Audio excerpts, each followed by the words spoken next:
오후에 하나님 말씀 보도록 하겠습니다. 오후에 하나님 말씀은 에베소서가 되겠습니다. 에베소서 4장 7절과 8절입니다. 그 영이신 하나님께서는 이제 모든 일을 혼자 다 하실 수 있죠. 모든 일을 다 하실 수 있지만 그 우리 사람들에게 이제 필요한 일들이 있는데 사람들에게 필요한 일들은 사람을 통해서 일을 하십니다. 이 사람들이 하나님의 일들을 하게 하시기 위해서 이제 주신 것이 이제 바로 이제 은사들인데, 영적인 은사들인데, 근데 많은 사람들이 이제 영적인 은사, 이 은사들을 자랑을 하지만 그때 그 은사를 아름답게 사용을 하지 못합니다. 7절과 8절을 봅니다. 그러나 이제 우리 각자에게 그리스도의 은사의 분량대로 은혜를 주셨으니 그러므로 말씀하시기를 그가 위로 올라가실 때 사로잡힌 자들을 사로잡아 갖고 사람들에게는 은사를 주셨다고 하셨느니라. 그분께서 이제 하늘로 올라가실 때 어떤 사람들을 사로잡아서 데리고 가셨습니다. 여기 마태복음 27장 52절에 이제 나와 있는데, 그런데 오늘은 이제 이것을 주제로 하는 것이 아니고 사람들에게 주어진 은사, 이것을 주제로 이제 오늘 말씀을 전하고자 하는데요. 은사를 아름답게 사용하라는 그런 제목으로 이제 말씀을 전하고자 합니다. 사람들에게 이제 주님께서 올라가시면서 은사를 주셨다고 했는데 그 은사를 왜 주셨을까요? 무슨 목적으로 주셨을까요? 그 뭐 막연하게가 아니죠, 그죠? 막연하게가 아니라 우리는 정확하게 그 은사의 이유와 목적을 좀 알아야 됩니다. 주님께서 성천하시기 직전에 제자들에게 이제 이런 말씀을 남기셨죠. 성령님을 보내주시겠다.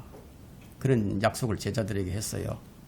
그리고 약속하신 대로 이제 성령님께서 오셨고, 또 오순절 날 이 마가의 다락방에서 성령의 역사가 일어남으로써 이 성령의 시대가 이제 열리게 되었습니다.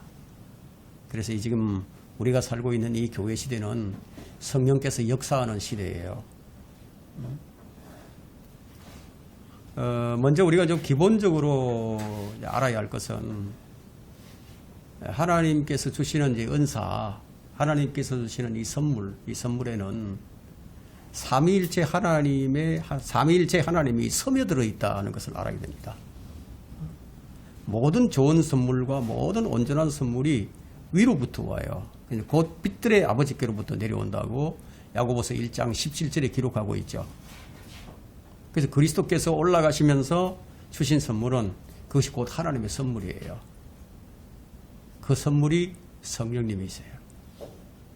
여기서 우리는 다시 한번 삼위일체의 진리를 보게 됩니다. 그런데 삼위일체의 하나님이시지만, 그런데 우리 구주 예수 그리스도께서 하시는 사역이 따로 있고요, 성령님께서 하시는 사역이 따로 있습니다. 성령님께서 예수님을 대신할 수가 없어요. 성령님께서 예수님이 십자가에 죽으셨는데 성령님께서 죽으실 수 없죠. 그죠? 그리고 예수님이 또 성령님을 대신해서 사역을 할 수가 없죠. 그럼 우리 거듭남을 한번 생각해 보세요. 우리 거듭남은 누구에 의했습니까? 성령에 의해서 우리가 거듭났어요.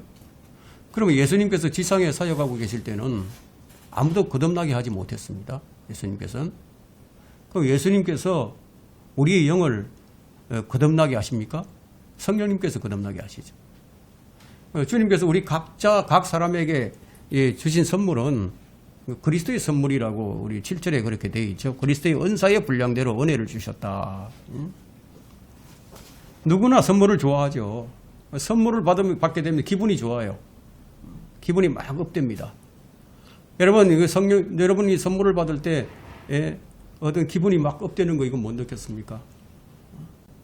주님 주신 선물, 그 선물 중에 가장 큰 선물이 성령님이신데, 저는 한때 이런 때가 있었어요. 어디선가 찬양의 소리가 들려온다. 그러면 그 기분이 너무 좋아져요. 그래서 막 거기에 가서 같이 참여하고 싶은 그런 충동감이 막 일어나곤 했었습니다. 우리가 이 예배를 드리는 것도 또 찬양을 하는 것도 그런 마음이 좀 이렇게 들어야 됩니다. 자, 그런데 이제 선물을 받지 못하고 다른 무엇인가를 바라고 있다면은 뭐 그 사람은 어떤 사람이겠습니까? 그 구원을 받지 못한 사람이 분명하겠죠. 자, 주님께서 위로 올라가실 때 사람들에게는 은사를 주셨다 이렇게 말씀하셨는데 여기서 이제 은사를 주셨다고 할 때 이것이 어떤 은사인가? 우리가 오늘 다루고자 하는 이 주제가 바로 이것입니다. 어떤 은사냐? 성령의 은사죠. 성령께서 자신의 뜻대로 주시는 은사는 그것이 곧 하나님의 은사예요. 그리스도께서 주시는 은사들이에요. 그러나 세 분이 하시는 역할이 다 달라요. 우리가 이 점을 분명히 알아야 됩니다. 오늘 방금 읽었던 이 본문은요, 시편 68편 18절을 인용한 구절인데, 그 시편 68편 18절에는 이렇게 기록하고 있습니다. 주께서 높은 곳으로 오르시고 하늘로 올라가셨다는 얘기죠. 주께서 사로잡힌 자들을 사로잡아 가셨으며 주께서는 사람들을 위해서 은사를 받으셨고, 이제 조금 다르게 이제 나옵니다. 주님께서 사람들을 위해서 은사를 받으셨고 정녕 거역하는 자들을 위해서도 은사를 받으셨으니 이는 주 하나님께서 그들 가운데 거하려 하심이니라. 그러니까 보면 이게 에베소서와 좀 비교를 해본다면은 에베소서에서는 그리스도께서 사람들에게 은사를 주셨다고 이렇게 말을 하고 있는 반면에 이 시편에서는 그리스도께서 은사를 받으셨다고 이렇게 얘기를 합니다. 그럼 그리스도께서 사람들에게 주신 은사가 무엇이냐? 그럼 우리가 방금 이제 보았던 그 4장 11절부터 이제 그 은사가 무엇인 거 이제 나오죠. 그 은사가 어떤 은사냐? 자, 그가 어떤 사람들은 사도로, 어떤 사람들은 선지자로, 어떤 사람들은 복음 전도자로, 어떤 사람들은 목사와 교사로 주셨으니.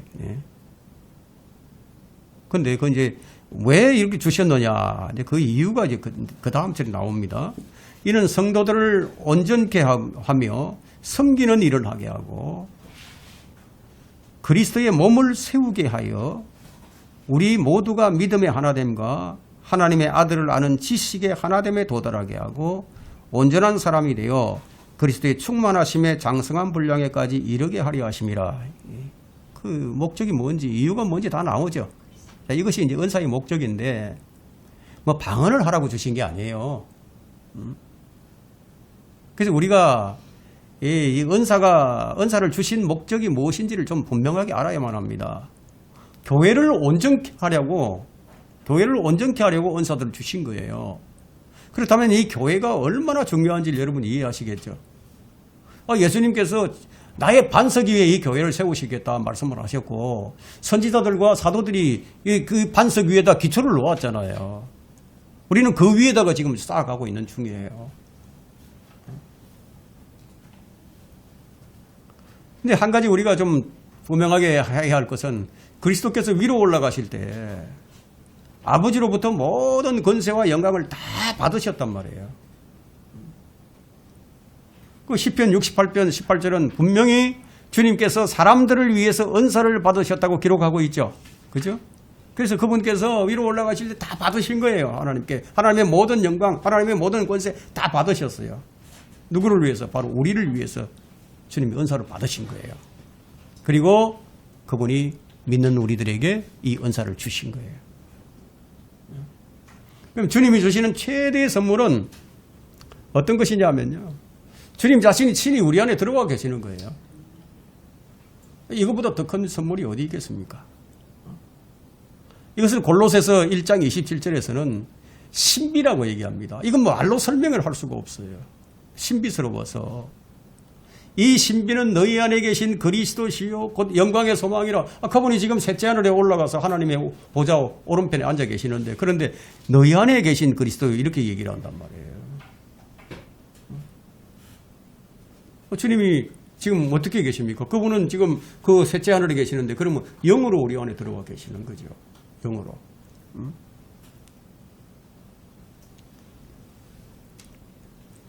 주님이 주시는 그 어떤 보상보다도 더 중요한 것은 주님께서 친히 우리의 보상이 되시는 거다.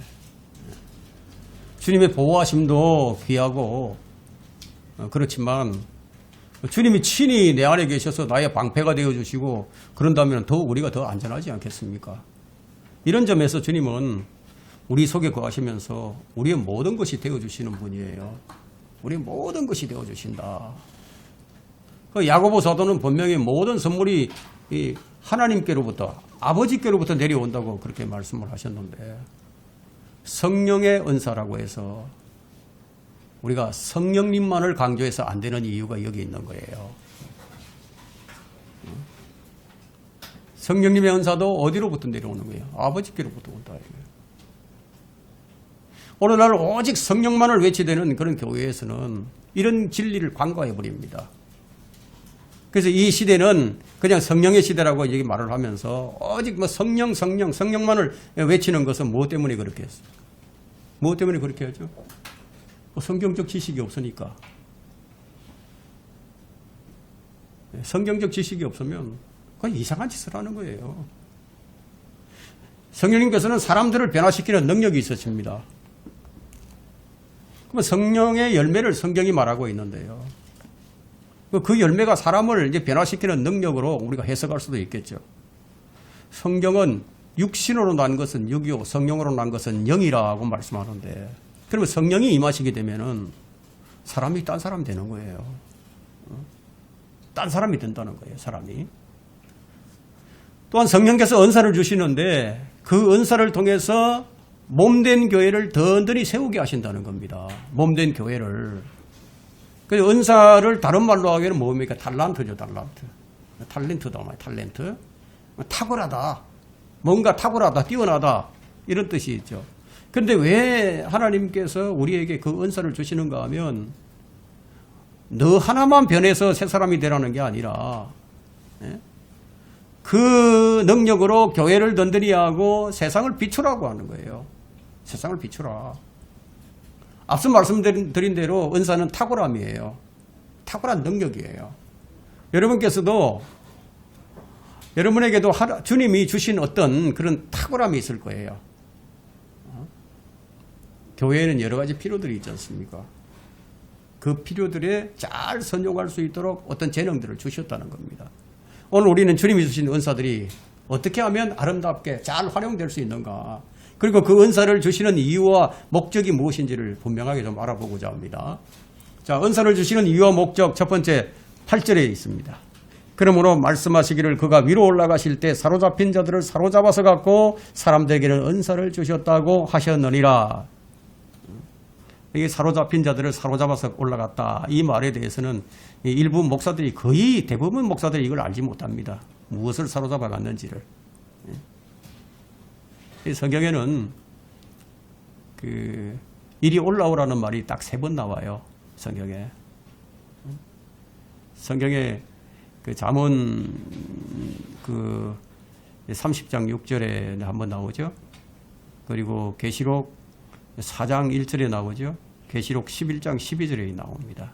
3번 이제 올라가는 사건이 이제 3번 있는데, 근데 예수님께서 이제 십자가에 달리시고 또 3일 동안 예수님의 혼이 이제 지하 세계로 내려가셨죠. 지하 세계 내려가셔서 이제 감옥에 있는 이제 영들에게도 이제 판결을 내리시고, 또 이 아브라함의 품인 지하 세계 낙원에 있는 그 구약의 성도들에게도 이제 내가 피를 흘렸으니까 이제 같이 올라가자. 예수님의 피가 없이는 깨끗하게 될 수가 없으니까, 죄를 깨끗하게 죄가 제거되지 않으니까. 그래서 구약 성도들은 임시적으로 이제 지하 세계 아브라함의 품에 낙원에 이제 가 있었어요. 그래서 그들을 데리고 이제 올라가셨단 말이에요. 올라가시면서 사람들에게 은사를 주신 거죠. 근데 그분이 주시는 선물이 있는데요. 그분이 주시는 선물은 2가지로 나누게 되는데, 좋은 선물이 있고 온전한 선물, 이 2가지로 나뉩니다. 좋은 선물과 온전한 선물. 성령의 선물은 모두가 다 좋은 선물이죠. 그죠? 뭐 악하거나 뭐 나쁜 것이 전혀 없어요. 그러나 이 선물이라고 해서 다 온전한 선물은 아니에요. 온전한 것은 아니다. 그럼 온전한 선물은 완전한 거죠. 불완전하거나 부족하지 않죠. 그럼 그 온전한 선물이 뭐냐? 온전한 선물. 바로 성령님께서 온전하신 거예요.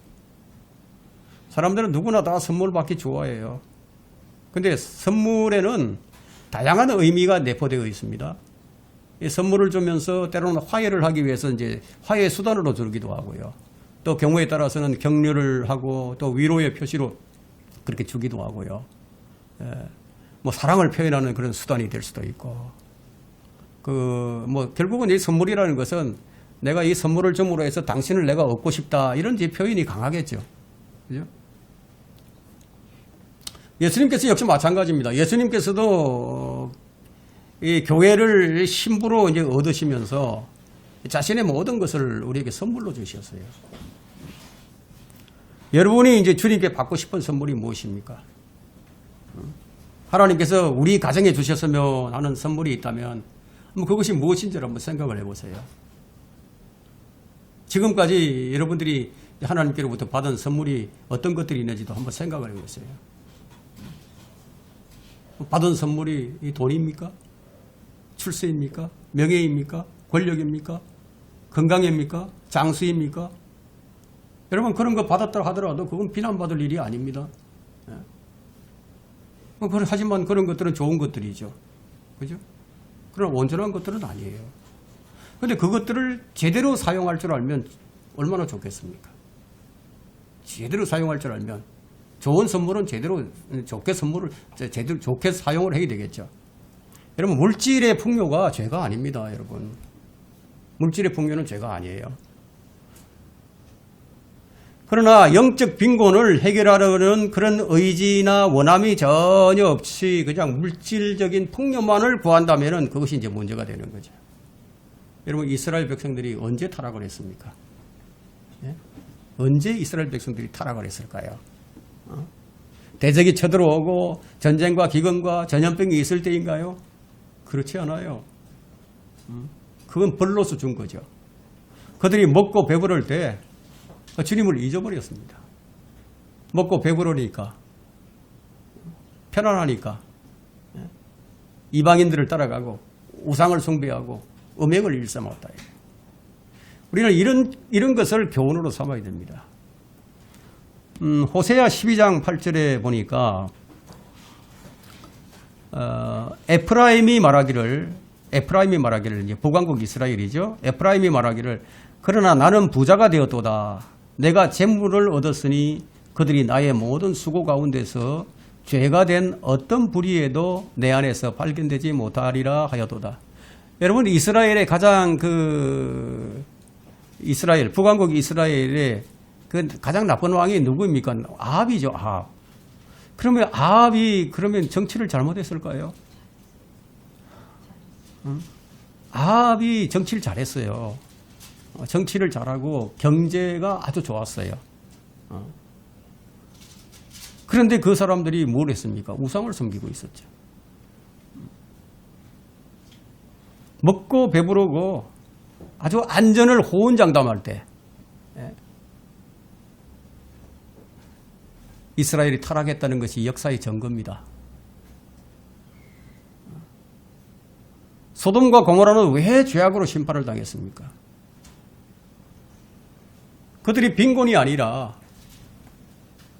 최고로 번성을 하고 먹을 것이 아주 굉장히 많았어요. 선지자 에스겔을 통해 주님은 보라 이것이 네 자매 소돔의 죄악이니 자만과 양식의 충분함이라.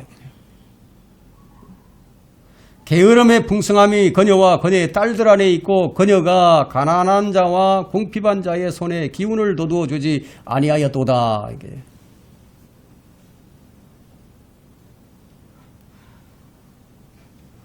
에스겔 16장 49절에 말씀하고 있는데 타락은 물질의 빈곤에서 오는 것이 아닙니다.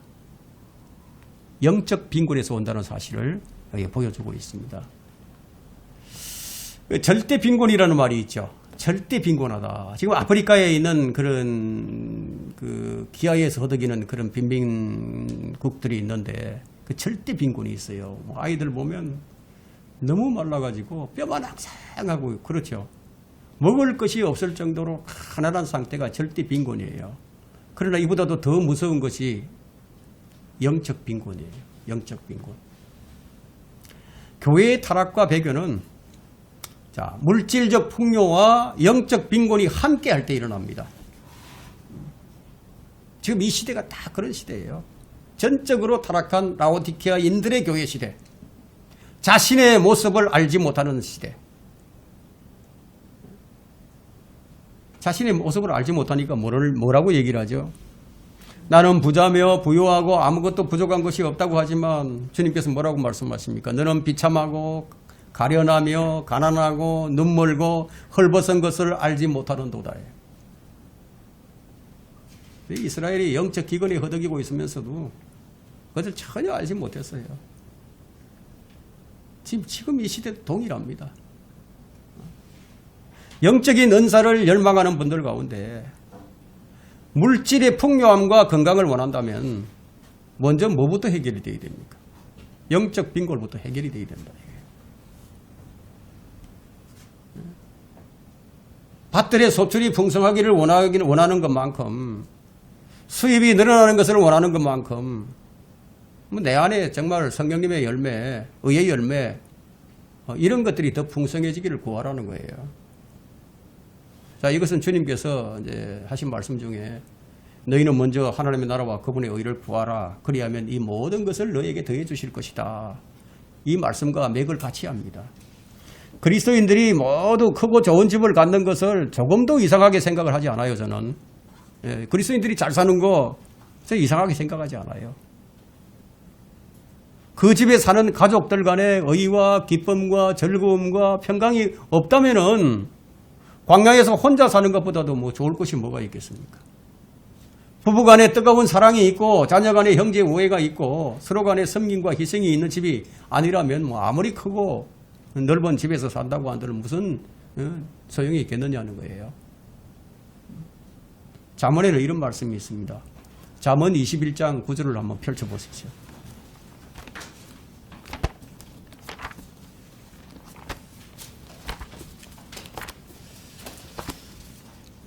잠언 21장 9절에 보면 다투는 여자와 함께 넓은 집에서 사는 것보다 지붕의 한 모퉁이에서 사는 것이 더 나으니라. 좋은 집을 구하기 전에 좋은 가정을 일구라는 거죠.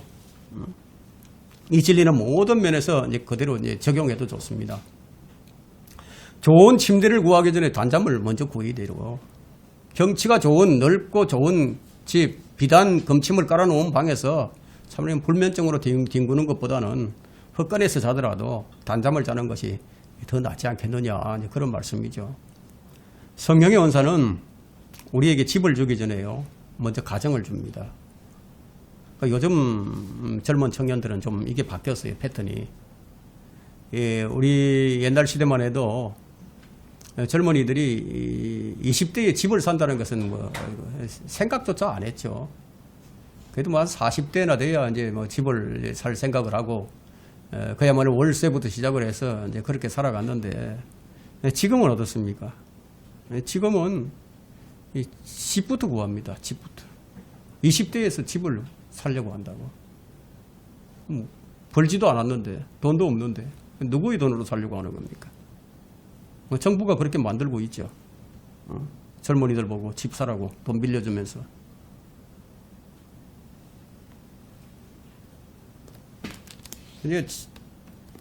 성령의 원사는 우리에게 집을 주기 전에 가정을 주고 침대를 주기 전에 잠을 주는데 목적이 있는 거예요. 잠언 3장 24절에는 네가 누울 때 두려워하지 아니하리니 정녕 네가 누울 것이요 네 잠은 달리로다. 여러분, 단잠을 자는 것이 얼마나 큰 복인지 아십니까? 걱정 대신 평강이 있는 사람은 잠이 달콤해집니다. 근심과 걱정이 없어야 잠이 달죠. 몸이 아프지 않아야 잠이 답니다.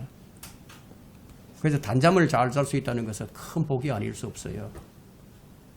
여러분들이 주께서 사랑하는 자들에게 단잠을 주신다고 하셨는데, 여러분들이 이제 잠을 자기 전에 한번 좀 이렇게 하루를 뭐 기도하시고 그렇게 주무시겠지만 잠을 자기 전에 침대에 이제 누워서 잠을 자려고 할 때 주님을 한번 깊이 생각해보고 그렇게 한번 잠을 자보세요. 주님을 깊이 생각하는 가운데 주님의 은혜를 생각하고 그분이 어떤 분인지 그걸 생각하면서 한번 잠을 청해보세요. 잠이 굉장히 달 겁니다.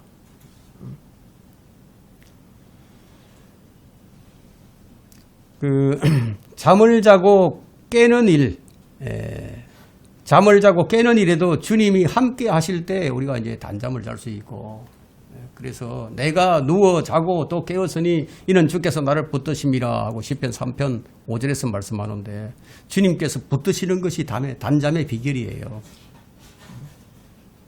주님이 지켜주시는 것이 단잠의 비결이라는 거죠.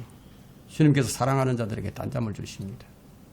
우리 일상에서 늘 우리를 지켜주시는 것이 있는데 그게 말씀이죠. 말씀이 우리를 지켜줘요. 그래서 잠언 6장 20절부터 22절을 한번 보세요.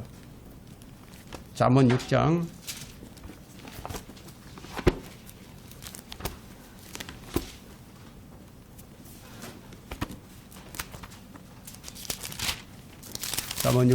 20절부터 22절. 내 아들아, 네 아버지의 명령을 지키며 네 어머니의 법을 버리지 말라. 21절에 그것들을 계속해서 네 마음에 묶어두고 네 목에 걸라. 그것이 네가 다닐 때와 너를 인도하며, 그것이 네가 다닐 때 너를 인도하며. 저희 말씀이 인도한다는 거예요. 네가 잠들 때에 너를 지켜주고 말씀이 지켜준다는 거죠. 네가 깰 때에 너와 더불어 말하리니 말씀이 그렇게 하신다는 거예요. 여러분이 고급 침대와 멋진 방을 구하기 전에 이런 잠을 잘 수 있다면은 아마 침대를 탓하지 않게 될 겁니다. 그죠? 아마 고급 침대를 내가 구할 생각이 아예 들지 않을 거예요. 뭐 좋은 집이나 좋은 차나 좋은 가재도구를 구하는데 마음이 빼앗기지 않게 될 것이라는 거죠. 그 영적인 은사라고 한다면은 하나님이 주시는 선물로 우리가 이해를 해야 됩니다. 그것이 꼭 어떤 뭐 초자연적이거나 초인적인 것을 의미하지 않아요. 물론 그것이 은사일 수는 있지만 그런 것들 이전에 우리는 마음속에 사랑이나 믿음과 같은 이런 은사를 추구하는 것이 훨씬 더 좋아요. 이런 진리를 잘 모르니까 사람들이 이제 구하는 게 뭘 구합니까? 그냥 방언을 구하죠. 방언은 믿지 않는 자들을 위한 표적으로 주어지는 것이지 믿는 자들에게 주어지는 것이 아니에요. 믿는 자들을 위해서 주는 것이 아니다 이거예요. 믿지 않는 자들을 위해서 표적으로 주어지는 것이 방언이다. 그런데 우리는 뭘 구해야 됩니까? 사랑이 가장 큰 은사입니다. 교회에는 섬김의 은사가 훨씬 더 필요합니다. 섬김의 은사. 악한 영에 사로잡혀서 거짓 은사들을 자랑하는 것보다는 섬기는 은사가 훨씬 더 교회를 든든히 세우는 거예요. 근데 그리스도께서 우리에게 주신 은사는 교회를 든든히 세우는 그 목적으로 주신 겁니다. 은사를 주시는 이유와 목적, 두 번째는 로마서 1장 11절 한번 펼쳐보세요. 로마서 1장 11절. 무엇 때문에 주셨는지 이제 이유가 나옵니다. 자, 보세요. 11절. 내가 너희를 보고 싶어 하는 것은 내가 어떤 영적 은사를 너희에게 나누어 주어 너희를 굳게 세우려 함이냐. 너희를 굳게 세운다. 바울이 성도들에게 지금 나누어 주고자 했던 영적 은사가 무엇이었습니까? 그들에게 성경을 통해서 영적 진리를 가르쳐주는 그것이 그가 주고자 했던 그런 영적 은사였습니다. 그가 로마에 갈 때 그에게 헌금을 가지고 돈을 들고 가는 것이 아니었어요. 그가 이 영어의 몸으로 사슬에 묶여서 가는 길이었지만 그는 2년 동안 셋집에서 하나님의 나라와 주 예수 그리스도에 관한 일들을 담대하게 가르치는 것이었어요. 가르치는 것이 성령의 은사입니다. 다스리는 것이 성령의 은사예요. 섬기는 일도 성령의 은사예요. 그래서 로마서 12장 6절로부터 8절을 한번 봅니다. 로마서 12장 6절로부터 8절.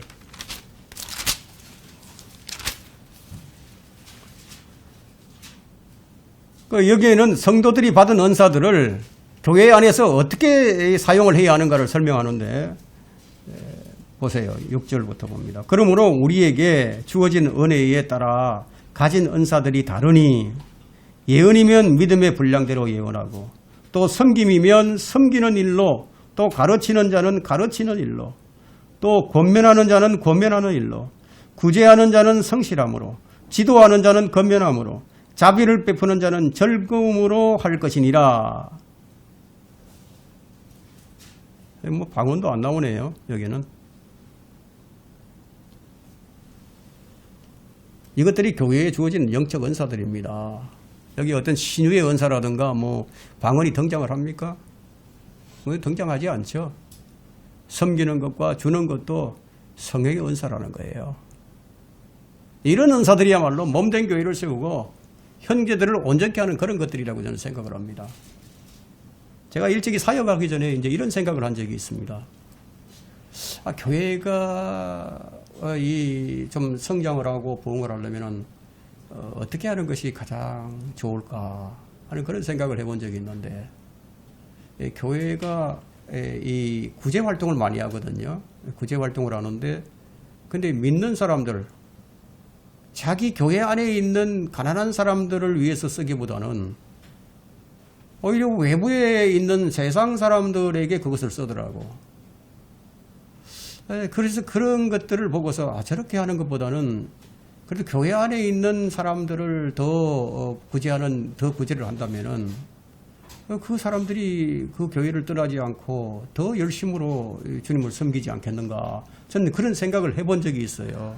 오늘 제가 했던 생각이 오늘 이제 말씀을 준비하다 보니까 이 말씀하고 좀 맥을 같이 하고 있구나 하는 그런 생각을 이제 해봤습니다. 그 목적이 뭐냐? 몸된 교회를 세우고 형제들을 온전케 하는 것에 있었다. 우리는 이제 이런 우리가 받은 은사를 아름답게 잘 사용해서 교회를 세우는 일을 해야 된다. 교회에서 덕을 세우는 일보다 더 멋진 일이 없죠. 바울은 자신이 복음의 일꾼 된 것을 하나님의 은혜의 선물에 따른 결과라고 얘기를 합니다. 에베소서 3장 7절을 한번 보세요. 에베소서 3장 7절에 이로써 그분의 능력이 효과적으로 역사하신 대로 내게 주신 하나님의 은혜의 선물을 따라 내가 이 복음의 일꾼이 되었노라. 복음의 일꾼이 된 것이 바로 성령의 은사였다는 겁니다. 바울이 지금 병고침이나 뭐 방언 이런 은사를 이제 많이 받았기 때문에 여기에 열광하는 사람들이 많이 있지만 그가 받은 은사들의 핵심이 뭐였습니까? 가르치는 일이었고, 섬기는 일이었고, 권면하는 일이었고, 주는 것이었고, 베푸는 것이었어요. 자비였습니다. 사도 바울이 로마 교회 성도들에게 나누어 주기를 원했던 영적 은사들이 바로 이런 것들이었고, 우리가 구해야 할 은사들, 바로 영적인 은사들이라는 겁니다. 영적인 은사들이나 뭐 땅에 속한 것들이 아니기 때문에 뭐 보이는 것들도 아니고, 말 그대로 영이신 하나님께 속한 것인데, 하늘에 속한 것이니까 이제 보이지 않는 것이죠. 그 내적인 의미다. 이거 내적인 것이다. 육체적이지 않기 때문에 육신의 힘과 노력으로는 구할 수도 없고 얻을 수도 없습니다. 물리적인 것이 아니기 때문에 우리는 몸보다는 영과 혼에 더욱 신경을 써야 됩니다. 영과 혼에. 땅에 속한 것이 아니기 때문에 땅에서 나는 것들로는 마음을 채울 수가 없죠. 성령님이 주시는 영적 은사들은 눈에 보이지는 않지만 눈에 보이게 드러나는 거예요. 눈에 보이는 것은 아니지만 드러난다는 거죠. 내적이지만 외적으로 나타나 보인다는 거예요. 근데 하늘에 속한 것이지만 땅에서 실현이 되는 거예요. 땅에서 실현되게 된다. 믿음은 우리 눈에 보이는 것이 아니잖아요. 믿음은 내적인 거죠. 그러나 믿음이 그 삶이나 어떤 행동을 통해서 분명하게 나타나게 되죠. 사랑 역시 마찬가지입니다. 영적이라고 해서 마냥 뜬구름 잡듯이 그런 식으로 영적 세계를 추구하는 것이 아닙니다. 기쁨, 화평, 자, 이런 것들은 내적이고 영적인 것들입니다. 그러나 기쁨과 화평의 결과는 어떻게 됩니까? 그 얼굴에서 드러난다. 이게. 어떤 사람들을 보면 아주 기쁨이 가득 해서 아주 성령 충만한 그런 모습이 그 얼굴에서 드러나요. 그 생각과 말과 삶에 그대로 투영이 되어서 나타나 보인다는 거예요. 그래서 영적 은사들은 그냥 일상생활의 삶의 원동력이며 결과로서 드러난다는 겁니다. 그래서 영적인 은사를 활용하는 사람과 그렇지 않은 사람의 차이가 어디서 나타나느냐? 그 사람 얼굴에서 드러난다는 거예요. 우리가 받은 은사들을 잘 활용한다면 우리의 삶이 영적으로 막 영위되어 나갑니다. 한번 나무를 한번 보세요. 나무를 보면 뿌리가 있잖아요. 나무의 핵심이 뿌리죠. 뿌리는 보이지 않잖아요. 그렇지만 물을 흡수하고 그 양분을 흡수해가지고 가지로 흘러보내죠. 그런 것이 역시 보이지 않아요. 그러나 우리는 그 결과로서 잎이 나오고 꽃이 피고 열매가 맺어지는 것을 보죠. 그런 게 드러나 보인다는 거예요. 성령의 열매 역시 그런 거예요. 드러나 보여야 된다. 우리의 뿌리는 그리스도입니다. 우리는 그분의 가지들이에요. 그리스도는 교회의 머리입니다. 머리 속에 창의력, 상상력, 사고력은 눈에 보이지 않잖아요. 그러나 그것이 작품으로 나오고 말로서 나오고 그 일하는 것으로서 드러나고 무엇으로든지 우리가 행해질 때 우리는 그 사람의 생각과 사상과 정신세계를 우리가 들여다볼 수 있는 거죠. 마찬가지로 우리는 그리스도를 우리가 이 땅에서 볼 수가 없습니다. 참 안타까운 것은 오늘날 뭐 그리스도를 이제 보았다는 사람들이 참 너무 많아가지고 그게 참 안타깝습니다.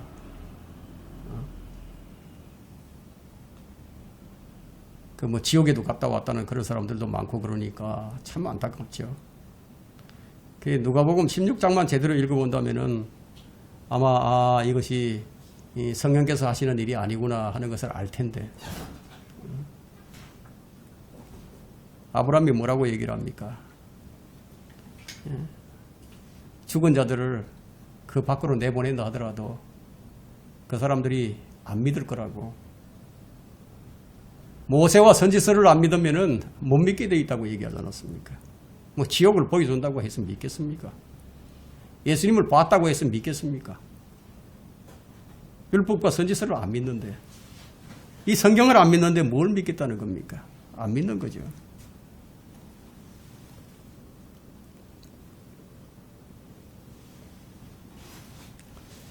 우리 성도들이 가장 주의해야 할 것이 뭐냐? 가장 유의해야 될 것은 실천적인 믿음이에요. 우리의 믿음이 드러날 때 세상은 비로소 우리를 통해서 그리스도를 봅니다. 그래서 우리가 읽혀지는 서신이 되게 하신 거예요. 그리스도의 서신들입니다, 우리가. 이를 위해서 우리 각 사람에게 주님께서 다양한 은사들을 주시고 그 은사를 우리가 드러내도록 하시는 거예요. 근데 비극적인 것이 뭐냐? 성도들이 자신들이 받은 은사를 뭐 소홀히 여겨버린다. 자신이 받고 싶은 것을 구하는데 정신이 팔려가지고 그냥 인생을 낭비하는 그런 사람들이 참 많습니다. 여러분은 자신에게 주어진 성령의 은사가 무엇인지 알고 계십니까? 여러분이 받은 은사가 무엇인지 알고 계십니까? 그거 아셔야 돼요. 여기 각 사람에게 은사를 주셨다고 하셨잖아요. 그러면 내가 받은 은사가 뭐냐? 그거 아셔야죠. 그걸 발견해야죠. 그래야 사용을 하죠. 나는 받은 은사가 아무것도 없는데 이렇게 허탈해하고 있으면 안 되죠. 성경에 따르면 모든 성도는 예외 없이 성령이 주신 은사들을 이미 소유하고 있다고 말씀합니다. 오늘 우리는 자신이 가진 영적 은사를 발견함으로써 섬김의 원리를 따라서 교회를 세우는 일에 우리가 헌신을 해야 됩니다. 진지한 성도라면 누구나 자신이 어떤 영적인 은사를 가졌는지 아주 아마 궁금할 거예요. 성도들은 저마다 분명히 다른 은사들을 가지고 있습니다. 왜냐하면 로마서 12장 6절에서 사도 바울이 우리에게 주어진 은혜에 따라 가진 은사들이 다르니 하고만 다 다르다고 얘기합니다. 주님께서 골고루 나누어 주셔서 서로를 돕고 조화를 이루고 균형을 이루어서 교회를 세우게 하셨기 때문이라는 겁니다. 우리가 이제 은사를 주신 그 목적도 분명히 알아야 되겠죠. 우리의 얼굴의 생김새가 다 다르고 뭐 성향도 다 다르듯이 은사 몫이 모두 또 다르게 주신 거예요. 고린도전서 12장 4절부터 6절을 한번 봅니다. 고린도전서 12장 4절부터 6절. 다양한 은사들이 있으나 성령은 동일하며, 다양한 봉사들이 있으나 주는 동일하며, 다양한 역사들이 있으나 모든 것 안에서 모든 것을 역사하시는 하나님은 동일하니라. 그러나 각 사람에게 성령의 나타나심을 주신 것은 함께 유익을 얻게 하려 하심이라. 8절에는 어떤 사람에게는 성령을 통하여 지혜의 말씀을 주시고, 또 어떤 사람에게는 같은 성령을 따라 지식의 말씀을 주시고, 또 어떤 사람에게는 같은 성령으로 믿음을, 어떤 사람에게는 같은 성령으로 병을 고치는 은사를, 어떤 사람에게는 기적을, 어떤 사람에게는 예언함을, 어떤 사람에게는 영들을 분별함을, 어떤 사람에게는 여러 가지 방언들을 함을, 어떤 사람에게는 방언을 통한 통역함을 주시느니라. 그러나 이 모든 일은 한 분이신 같은 성령께서 역사하시어 그분께서 원하시는 대로 각 사람에게 나누어 주시느니라. 각 사람에게 나누어 준다. 우리는 다양한 은사들을 인정을 해야 됩니다. 이것은 차별이 아니고요, 다양함이에요. 기능과 직무의 차이죠. 자, 은사와 직무의 활동의 다양성을 성경은 이렇게 얘기를 하는데요. 몸은 하나인데 많은 지체가 있고, 한 몸에는 지체가 많아도 모두가 한 몸인 것처럼 그리스도께서도 걸어가시느니라. 이걸 잘 모르니까 서로 간에 불협화음이 막 일어나는 거예요. 서로 간에 불평을 하고. 제가 오늘 오전에 설교하면서 이 자매들이 남자들보다 훨씬 더 낫다고 제가 말씀을 드렸죠. 그죠? 근데 또 한 가지 여자들이 남자들보다 못한 것이 있어요. 대부분의 이제 교회에서 일어나는 그런 이제 그 다툼을 보면 여자들로 인해서 또 많이 다툼이 일어납니다. 불협화음이 많이 일어나요, 여자들. 자, 하나님께서 주신 영적 은사를 마음으로 알고 자신의 마음으로 이제 자신의 믿음으로 이렇게 결합이 되었다면요, 그의 생활이 어떻게 변하는지 아세요? 생활이 변하는 거예요. 그 신앙생활 자체가 활기가 띱니다. 그 신앙생활에 즐거움이 있어요. 기쁨이 있어요. 평안이 넘치는 것을 경험한다는 거예요. 여러분 성령 충만해 보세요. 그러면 자꾸만 뭔가 땡기는 게 있어요. 말씀을 자꾸 읽고 싶어. 주님을 더 자꾸 알고 싶어져. 찬양을 부르고 싶어져. 기도하고 싶어져. 그분과 교제하고 싶어져. 그게 자동적으로 그렇게 생겨난다는 거예요. 그래서 감사가 있고 기쁨이 있고 평안이 넘치는 것을 경험한다는 겁니다. 그렇지 못하니까 영적 피폐함에서 못 벗어나고 이다지도 왜 신앙생활이 이렇게 어렵냐, 뭐 이런 생각을 하게 되는 거죠. 그래서 고린도 교회는 끊임없이 계속 불협화음이 일어났습니다. 여러분 이제 집에 가셔서 고린도전서 12장 14절로부터 23절을 한번 자세하게 한번 읽어보세요. 어떤 일이 일어났는가. 은사를 주시는 이유와 목적 세 번째는 디모데후서 1장 6절입니다. 왜 이 말씀을 주셨느냐면요, 디모데후서 1장 6절에는 우리가 받은 은사를 그냥 잠재우는 사람들이 많거든요. 그냥 받은 은사를 잠을 재워. 그래서 이 잠자는 은사를 깨워야 할 거 아닙니까? 그래서 이제 1장 6절을, 디모데후서 1장 6절을 준 거예요.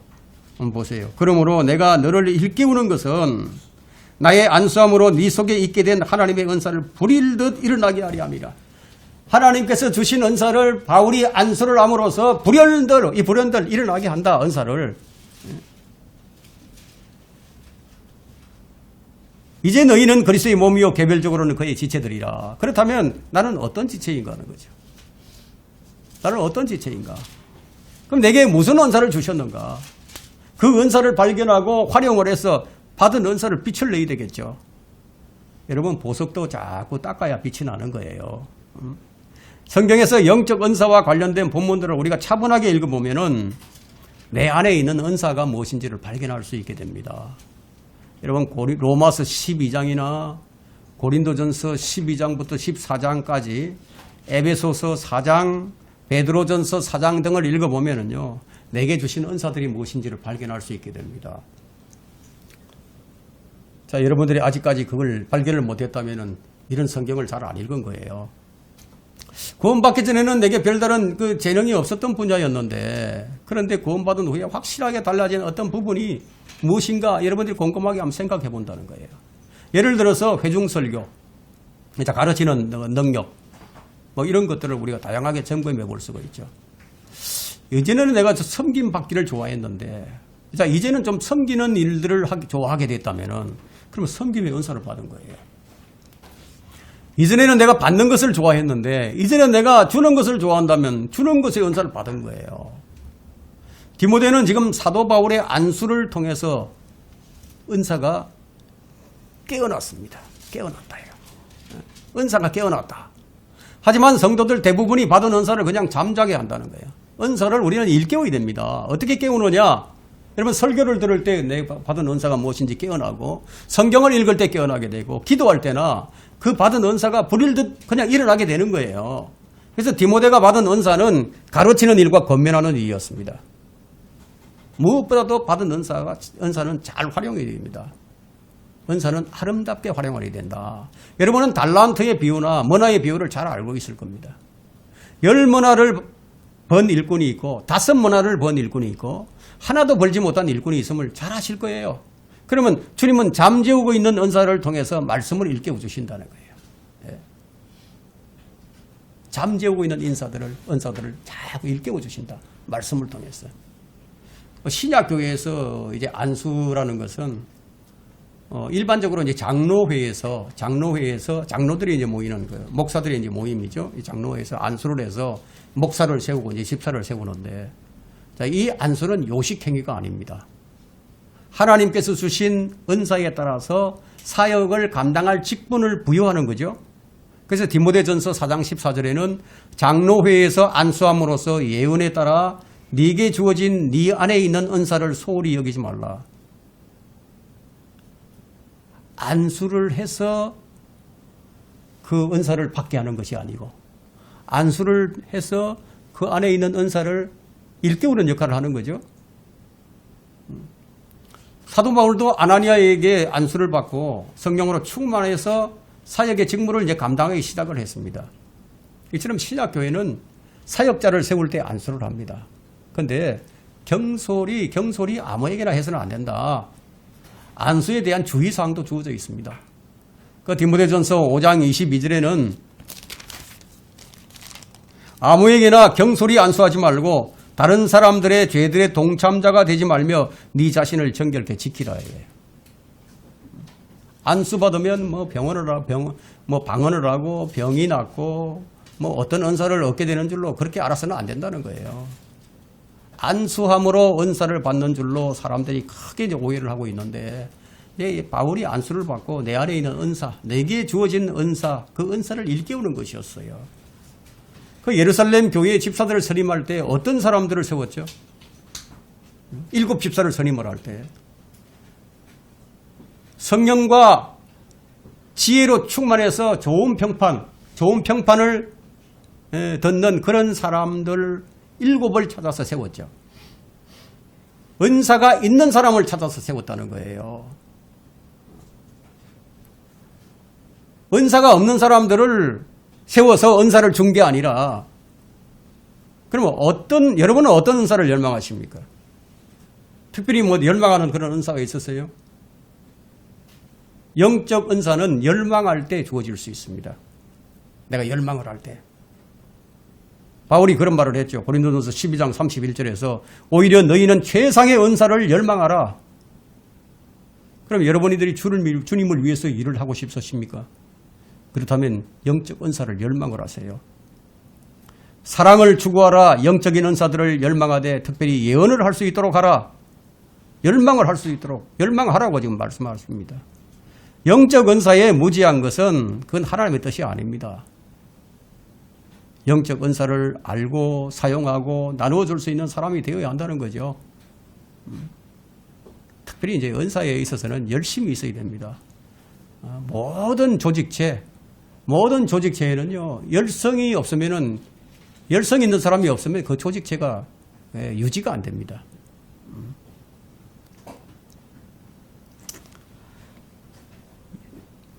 영적 은사들을 알고 사용하고 나누어 줄 수 있는 사람이 되어야 된다. 그래야 교회를 세울 수 있다. 그러니까 고린도전서 14장 12절에는 너희가 영적인 은사들을 열망한 이상 교회를 세우는 데 풍성하기를 구하라. 그러니까 모든 것이 은사에 주어진 목적이 무엇입니까? 어디로 모아지고 있죠? 교회를 세우는 데 주어지고 있죠. 교회를 세우는 데. 교회는 섬기는 사람이 필요합니다. 가르치는 일을 하는 사람, 섬기는 일에 풍성하기를 구하라고 했기 때문에 우린 구해야 된다, 이게. 그래서 내 안에 그런 은사가 주어지면요, 그 일로 교회를 세우는 일을 하면 되는 거예요. 근데 언제부터 여러분에게 은사가 드러나기 시작을 했다면은 그것은 성령께서 주신 은사예요. 영적인 은사는 영적 욕구에 의해, 영적인 욕구에 의할 때가 더 많이 있습니다. 자신이 영적으로 꼭 이루고 싶어하는 어떤 욕구가 생기면요, 주님께서 그 분야에 관련된, 주님께서 주시도록 그 분야에 관련된 그런 은사를 구하라고 하셨어요. 내게 주어진 은사를 통한 사역은 열매를 맺고 여러분에게 축복을 동반하게 될 겁니다. 자, 여러분이 소유한 영적 은사들을 한번 찾아보세요. 서두르지 마시고. 하나님께서는 서두르는 법이 없습니다. 여러분들이 실패를 거듭하고 그런다고 할지라도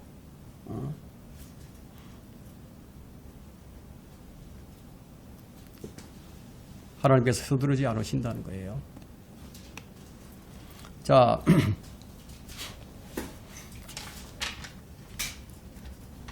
평소에 아무 생각이 없는데 아무 생각이 없었는데 무슨 일을 하려고 작정을 하고 시작만 하면은 그 일에 대해서 막 지혜가 생겨. 그 막힘이 없이 그냥 술술 이렇게 풀리는 그런 경우가 있다면요. 그럼 여러분 안에 그 은사로 주어진 무엇이 있다는 거죠. 그죠? 뭐 그래도 여러분들이 잘 모르겠다면 여러분 주위에 있는 성숙한 그리스도인들에게 질문하는 것도 좋습니다. 자문을 구하는 것도 좋아요. 여러분을 잘 아는 사람이라면 더 좋겠죠. 여러분들에 대해서 잘 아는 사람, 오랫동안 여러분을 지켜본 사람이라면은 여러분의 은사가 무엇인가 그걸 이제 더 정확하게 알 수 있겠죠. 뭐 보통 이런 말을 하죠. 우리 형제는 내가 보기에는 이런 은사가 있는 것 같아. 뭐 이런 말을 해주는 사람들이 있어요. 저한테도 이제 그런 얘기를 해주는 사람들이 있었어요. 이제 그런 말을 이제 반복적으로 여러 번 듣거든요. 여러 사람들로부터. 그러면 이제, 내가 이런 은사를 이제 받았구나. 그렇게 생각을 할 수 있죠. 영적 은사들에 대해서 정통하고 있는 그런 다른 형제들과 교제를 가져보는 것도 여러분들에게 큰 도움이 됩니다. 그래서 우리가 성도들 간의 이 교제가 참 중요한 거예요. 내가 내 자신에 대해서 잘 알지 못하는 부분도 다른 형제들이 그것을 발견하고 내게 그렇게 일러줄 때가 있으니까 여러분들이 교회 사역에 이렇게 동참을 해보면은 그것도 도움이 됩니다. 내게 이런 은사가 있구나. 기회가 주어지는 대로 이거 참여를 해보면요. 자신의 은사가 어디에 있는지 아주 쉽게 찾을 수 있습니다. 자신이 이제 부딪혀가면서 일을 하다 보면은 자신도 미처 발견하지 못했던 그런 재능이나 뭐 어떤 기호를 발견하게 되고요. 은사를 찾을 수 있어요.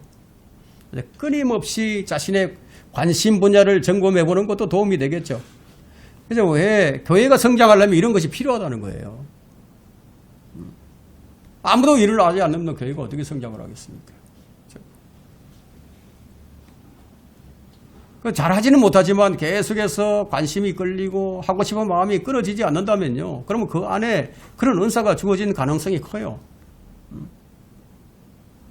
여러분들에게 이제 간략하게 여러분들이 가진 그런 은사를 발견하는데 도움이 될 만한 그런 참고 사항을 제가 이제 말씀을 드린 것이고, 그 원함도 참 중요한 것이지만 이제 은사를 어떻게 사용을 할 것인가 하는 거예요. 사용.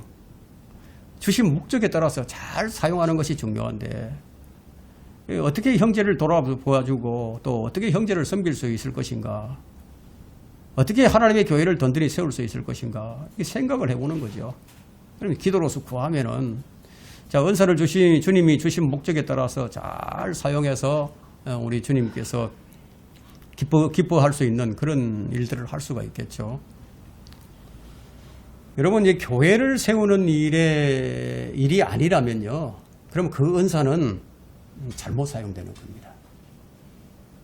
교회를 세우는 일이 아니다. 그럼 그 은사는 잘못된 은사예요. 결론적으로 성령의 은사들이 우리에게서 드러나게 하는 것이 하나님의 증거 방법이에요. 우리에게서 성령의 은사들이 드러나게 하는 것, 이것이 하나님을 증거하는 방법이기도 합니다. 주님은 성령의 은사들로 자신을 증거하셨죠. 히브리서 2장 4절에 보게 되면 하나님께서도 자기 뜻에 따라 표적들과 이적들, 다양한 기적들과 성령의 은사들로 그들에게 증거하셨느니라. 예수님께서 그렇게 증거를 하셨다는 거예요. 여러분들이 성령의 은사를 활용하지 않고 그냥 그대로 묻어두어 버린다면은 그리스도께서 드러나실 수가 없어요. 여러분, 이 문화의 비유를 잘 배워야 됩니다. 구약시대 구약 성도들에게는 달란트를 주셨어요. 각 사람에게 차등 지급을 하셨다고요. 차등 지급을. 어떤 사람에게는 5달란트, 어떤 사람에게는 2달란트, 1달란트 이렇게 주셨어요. 그런데 이 신약 성도들에게는 모두에게 어떻게 한 문화씩을 다 주셨어요. 그런데 어떤 사람은 10문화를 남기고 어떤 사람은 5문화를 남기고 어떤 사람은 하나도 못 남겼어요. 이런 차이가 있는 것도 여러분들이 좀 아셔야 됩니다. 우리가 이제 받은 은사를 통해서 주님을 드러나게 하는데 최선을 다해야 됩니다. 보이지 않으시는 이 영이신 하나님께서 어떻게 드러나게 증거가 되시는가? 바로 성령의 은사들을 통해서다. 다양한 은사들을 우리에게 주셨는데 이 은사들을 통해서 교회를 세우고 또 열매를 맺고 또 영적인 일들을 수행해 나갈 때 그게 하나님이 증거되는 거다. 하나님의 선물이 없이는 누구도 하나님의 사역을 감당할 수 없습니다. 이 영적인 일이요, 하나님의 그 도움이심이 없이, 그 은사들이 없이 이 일이 어떻게 되겠습니까? 절대로 될 수 없어요. 그럼 안 되는 것을 하게 하려면 무엇이 필요합니까? 안 되는 것을 되게 하려면, 억지로 하게 하려면 인간의 지혜와 능력이 이제 필요하겠죠. 근데 그런 것들로 가지고는 그건 하나님을 드러내는 게 아니라, 오전에 우리가 이제 말씀을 드렸죠.